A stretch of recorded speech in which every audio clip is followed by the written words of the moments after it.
សួស្តីបងប្អូនអរគ្នាស្វាគមន៍មកកាន់ភូមិឋានបងប្អូននេះគឺជាអេពីសូតទី1ហើយក៏ជាអេពីសូតដែលយើងបោះជំហានទៅមុខផងដែរបាទបើសិនជាមានការគ្រប់គ្រងខ្ញុំបាទនឹងធ្វើវីដេអូបន្តទៀតអញ្ចឹងសម្រាប់វីដេអូដំបូងនេះគឺខ្ញុំចង់ចែករំលែកអំពីរឿងរ៉ាវខ្លួនឯងផ្ទាល់អត់បានដកស្រង់ចេញពីណាទេគឺរឿងខ្លួនឯងមកតែម្ដងបាទអញ្ចឹងបងប្អូនតើតើនឹងរឿងរ៉ាវខ្លួនឯងនេះគឺខ្ញុំចង់និយាយអំពី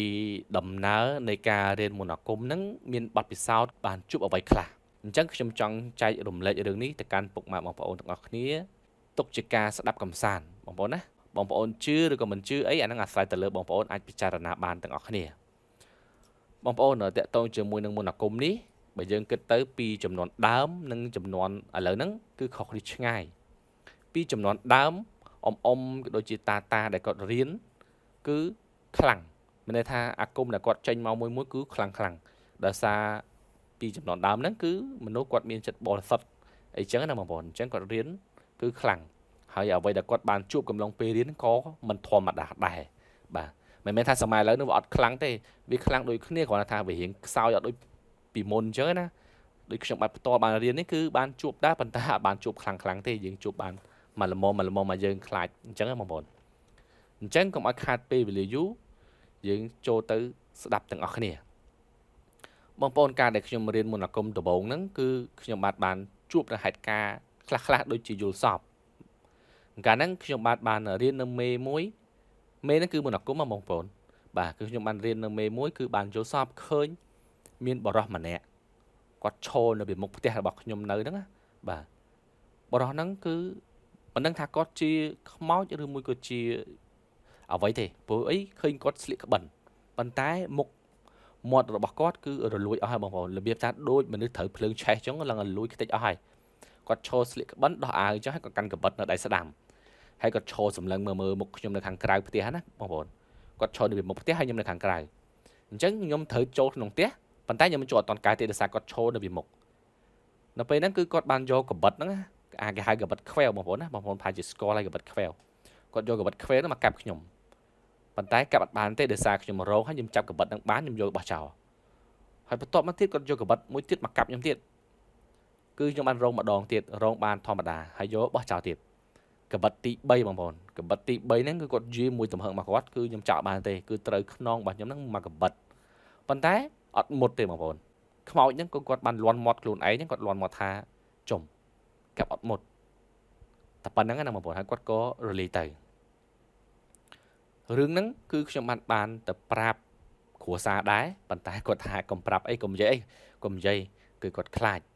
ព្រោះអត់ហ៊ាននៅទេតែនិយាយចឹងក៏អត់ហ៊ាននៅទេបាទហើយបន្ទាប់មកទៀតគឺខ្ញុំបានរៀននៅមេមួយទៀតបងប្អូនមេនេះរៀងខ្លាំងជាងពីមុនខ្ញុំរៀនទៅដំបូងគាត់តែរៀនទៅដំបូងគឺធ្វើឲ្យខ្ញុំឈឺខ្សោយអញ្ចឹងបងប្អូនហើយបន្ទាប់ពីខ្សោយខ្ញុំបានចង់សាកមើលថាអ្វីដែលយើងរៀនហ្នឹងវាបានផលមែនអត់អញ្ចឹងខ្ញុំក៏ទៅសាកនៅបន្ទប់មួយដែលមិនមានមនុស្សស្នាក់នៅទេគឺបន្ទប់គេទុកចោលហើយមានប្រវត្តិធ្លាប់មានមនុស្សស្លាប់អីចឹងបងប្អូនខ្ញុំក៏ទៅសាកមើលនៅវេលាម៉ោងប្រហែលជាម៉ោង12យប់បងប្អូនខ្ញុំក៏ទៅសាកគាត់តែខ្ញុំចូលទៅដល់បន្ទប់នឹងភ្លាមគឺគេលេងយើងបន្តិចឲ្យយើងដឹងបាត់ថាគឺគេនៅនឹងប៉ុន្តែខ្ញុំអត់ខ្វល់បងប្អូនខ្ញុំទៅសាកព្រោះយើងចង់សាកអញ្ចឹងណាថាអ្វីដែលយើងបានរៀនហ្នឹងវាបានផលមែនអត់អញ្ចឹងយើងទៅសាកហ្នឹងគឺយើងហៅគេមកបងប្អូនយើងជើញគេមកណាបាទលើកទី1ដែលខ្ញុំបានសាកហ្នឹងគឺ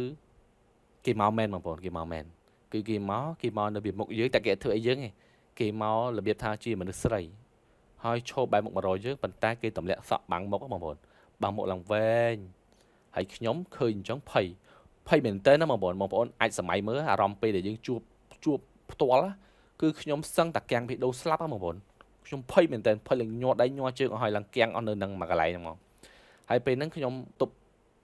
ស្មារតីណាទប់ស្មារតីហើយងើបឈរដើរចេញមកវិញតែហ៊ានងាកក្រោយទៅខ្លាចនិយាយទៅនិយាយរឿងហ្នឹងគឺនៅព្រឺសវល់នៅឡើយទេអត់ទាន់បាត់ខ្លាចទេហ្នឹងលើកទី1ហើយខ្ញុំក៏ចង់សាកទៀតនៅលើកទី2ពេលហ្នឹងគឺខ្ញុំបានសាកនៅវេលាម៉ោងប្រហែលជា7:01បងប្អូនមកសាកទៀតលើកទី2ហ្នឹងក៏មិនសូវជាខុសគ្នាដែរបងប្អូនគឺគេមកធម្មតាដដែលហើយគេឈរពីមុខទៀត ហើយពេលហ្នឹងគឺខ្ញុំភ័យដូចគ្នាប៉ុន្តែយើងអាចមានអារម្មណ៍ថាយើងអាចទប់ចិត្តបានខ្លះអញ្ចឹងណាតែនៅតែភ័យវាអត់ដូចលើកទី1ដែលយើងចង់កៀងបេះដូងឯងហើយពេលហ្នឹងក៏បញ្ចប់នៅការសាកល្បងលើកទី2ហើយនៅលើកទី3មកតង់ទៀតលើកទី3ខ្ញុំមកសាកម្ដងទៀតគឺលែងខ្លាចហើយគឺគេមកធម្មតាទៀតតែយើងអត់ខ្លាចទេប៉ុន្តែរឿងដែលមិនធម្មតាហ្នឹងបងប្អូនបន្ទាប់ពីយើងបានសាកហើយហ្នឹងណាគឺវិញ្ញាណមនុស្សស្រីហ្នឹងគាត់អត់ទៅណាទេគាត់មកតាមបងប្អូនពេលហ្នឹងគឺខ្ញុំបានដើរចូលទៅក្នុងបន្ទប់វិញបន្ទប់ហ្នឹងគឺមានមិត្តរួមការងារខ្ញុំ2 3នាក់គាត់នៅនឹងដែរអញ្ចឹងគាត់ស្នាក់នៅមួយគ្នាអញ្ចឹងណាប៉ុន្តែយើងដេកក្រែខុសៗគ្នារបៀបថាអាក្រែមាន2ជាន់បងប្អូនមានយើងមានមួយជាន់ក្រោមមួយជាន់លើបាទហើយពេលហ្នឹងខ្ញុំមកដេកធម្មតាស្រាប់តែមានមិត្តរួមការងារខ្ញុំម្នាក់ហ្នឹងគាត់ដេកនៅក្រែខាងលើប៉ុន្តែគាត់ដេកនៅគីនចាំងក្រែមួយទៀតណាគាត់ថាពេលដែលគាត់ដេកហ្នឹងគាត់ងាកមុខមកក្រែខាងខ្ញុំណាបងប្អូនគាត់ងាកមុខមកស្រាប់តែគាត់ឃើញមនុស្សស្រីអង្គុយទៅលើកាបូបដាក់ខោអាវរបស់ខ្ញុំណាហើយបែរមុខមករកគាត់ដែលខ្ញុំដាក់គាត់ថាពេលហ្នឹងគាត់ឃើញបងប្អូនគាត់ឡើងកៀងបងប្អូនហើយគាត់ស្រែកមែនតើតែគាត់ថាអត់មានអាគីលឺទេអញ្ចឹងពេលដែលគាត់ឃើញអញ្ចឹងគាត់និយាយក្នុងចិត្តគាត់ថាគាត់អត់ចង់ឃើញទេកុំមកគាត់ឃើញអីចឹងទៅហើយគាត់ដូចបែរមុខទៅចាំងវិញណាគាត់ខ្លាចគាត់ដូចភ័យនៅពេលព្រឹកឡើងបានគាត់និយាយប្រាប់ខ្ញុំថាខ្ញុំទៅធ្វើស្អីគេបានជាមានមនុស្សស្រីគេមកអង្គុយលើខោអាវខ្ញុំនេះអាកាបូបដាក់ខោអាវខ្ញុំនេះហើយខ្ញុំអត់ដឹងទេខ្ញុំក៏សួរគាត់ថាចុះបាយមិនស្រែកមកខ្ញុំទៅជួយអញ្ចឹងបងប្អូនតែគាត់ថាគាត់ស្រែកណាស់គាត់ស្រែកឡើងចង់បែកបំពង់កហើយប៉ុន្តែអត់មាននរណាគេឮទេហើយរឿងហ្នឹងខ្ញុំអត់ដឹងដែរថាគេបានបិទតិចមិនឲ្យពួកយើងឮឬមួយក៏មិនអញ្ចឹងបងប្អូនប៉ុន្តែគាត់ថាគាត់ស្រែកឡើងចង់បែកសលេងហើយពេលហ្នឹងបងប្អូនពេលព្រឹកហ្នឹងក៏គាត់ឈឺដែរគាត់មានអារម្មណ៍ថាគាត់ឈឺដែរអញ្ចឹងខ្ញុំឮអញ្ចឹងភ្លាមខ្ញុំគិតក្នុងចិត្តថាអូប្រហែលជាគេមកតាមយើងហើយពេលហ្នឹងក៏អត់ខ្វល់បងប្អូនព្រោះគេមិនបានធ្វើអីយើងហ្នឹងគេគ្រាន់ឲ្យឃើញឲ្យអីចឹងណាបាទហើយបន្ទាប់មកទៀតមិត្តរួមការងារផ្សេងទៀតគាត់ដេកបងប្អូនគាត់ដេកក៏អត់ដេកលើក្រែគាត់មកដេកទៅលើការ៉ូនៅគិនក្រែខ្ញុំចឹងណាហើយគាត់ថាគាត់ដេកសុកស្រាប់តែមានអារម្មណ៍ថាមានគេឈរមើលបងប្អូនមានគេឈរមើលនៅខាងវេរ៉ង់ដាខាងក្រៅហ្នឹងគេឈរមើលដល់ពេលអញ្ចឹងគឺគាត់ឲ្យហ៊ានដេកទៅគាត់ងឹបទៅក្នុងក្រែគាត់វិញប៉ុន្តែគាត់ក្តៅគាត់បងប្អូនគាត់ក្តៅគាត់មកដេកលើការ៉ូវិញម្លងពេលដែលគាត់ដេកលើការ៉ូហ្នឹងបងប្អូនគាត់ថាស្រាប់តែគាត់មានអារម្មណ៍ថាដូចមានគេមកជន់គាត់ហើយអញ្ចឹងគាត់ភ័យគាត់ក៏ឡើងទៅដេកលើក្រែវិញអញ្ចឹងទៅហើយសម្រាប់ខ្ញុំបាត់ផ្ទាល់អ្វីដែលខ្ញុំបានជួបគឺម្នាក់ស្រីហ្នឹងគាត់ទៅដេកនៅលើក្រែពីលើខ្ញុំបងប្អូនក្រែខ្ញុំដេកមាន2ហើយខ្ញុំដេកនៅខាងក្រោមហើយខាងលើគឺអត់មានមនុស្សដេកគឺទុកចោលប៉ុន្តែនៅពេលដែលខ្ញុំចាប់ដើមដេកហ្នឹងគឺមានអារម្មណ៍ថាមានមនុស្សដេកនៅលើក្រែខ្ញុំនៅលើក្រែពីលើខ្ញុំបងប្អូនហើយអញ្ចឹងគឺរបៀបថាមិនដូចមនុស្សគាត់រើខ្លួនដេកទៅងាកទៅឆ្វេងងាកទៅស្ដាំទៅលឺសលេងក្រេកក្រោះអញ្ចឹងបងប្អូនដល់ពេលអញ្ចឹងខ្ញុំដេកអត់បានទេខ្ញុំមានអារម្មណ៍ថាគឺបណ្ដាគេដេកលើក្រែយើងអញ្ចឹងណាខ្ញុំក៏ចេញតែក្រៅអើតមើលទៅគឺអត់មានមនុស្សទេប៉ុន្តែបងប្អូនអាពេលដែលខ្ញុំអើតមើលហ្នឹងណាមិត្តរួមការងារខ្ញុំផ្សេងទៀតដែលគាត់ឃើញខ្ញុំអើតមើលអញ្ចឹងគាត់ងាកមើលមុខគ្នាលន់ពេលហ្នឹងចង់សើចដែរពេលហ្នឹងបងប្អូនឃើញគេងាកមើលអញ្ចឹងខ្ញុំក៏អូទៀតដែរមកទៀតដែរលេងទៀតដែរនិយាយទៅកំឡុងពេលហ្នឹងគឺខ្មោចម្នាក់ស្រីហ្នឹងគឺគាត់តាមខ្ញុំប្រហែលជា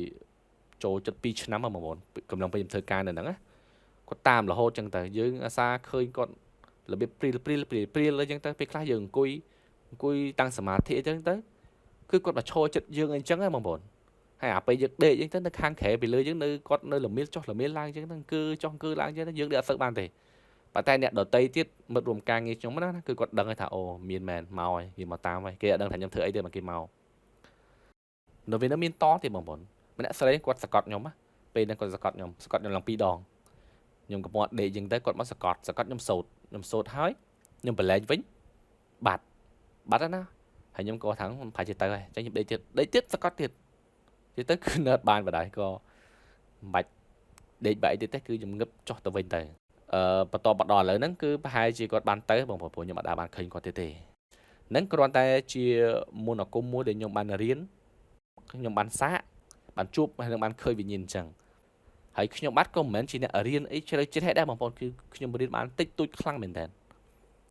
ហើយរៀនហ្នឹងគឺរៀនដើម្បីតែការពារខ្លួនឯងអីចឹងណាបងប្អូនគឺអត់មានបានទៅរៀនមានបំណងធ្វើជាគ្រូអូមអាមអីទេក៏អត់មានបំណងអញ្ចឹងទេគ្រាន់តែរៀនដើម្បី ថែរក្សានៅគេដំណើរខ្មែរដូនតាយើងអញ្ចឹងណាបាទអញ្ចឹងយើងរៀនទៅដើម្បីប្រយោជន៍ដល់ខ្លួនយើងផងដល់គ្រួសារដល់ប្រទេសជាតិជាពិសេសគឺយើងបានជួយអ្នកដទៃខ្លះអញ្ចឹងណាបងប្អូនប៉ុន្តែឥឡូវនេះមិនទាន់បានរៀនបានច្រើនទេគឺយើងត្រូវសិក្សាបន្ថែមទៀតរឿងហ្នឹងមានតែប៉ុណ្្នឹងបងប្អូនតាក់ទងជាមួយនឹងដំណើរនៃការរៀនអាគមវាអត់មានអីសាហាវទេពីគ្រាន់តែជាបទពិសោធន៍ដែលស្រាលមែនតើបងប្អូនប៉ុន្តែបើយើងធៀបនឹងសម័យមុនសម័យឥឡូវដូចគ្នាក៏តែនៅតាមជនបទអីប្រហែលជាពួកគាត់ជួបរៀងធ្ងន់ជាងខ្ញុំអញ្ចឹងបងប្អូននៅទីក្រុងអញ្ចឹងវាមិនសូវជួប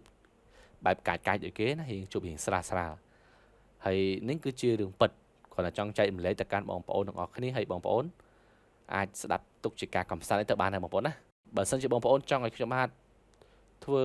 នៅវីដេអូបន្តទៀតបងប្អូនអាច like និង share វីដេអូហ្នឹងឲ្យបានច្រើនទៅខ្ញុំបាននឹងចេញនៅវីដេអូ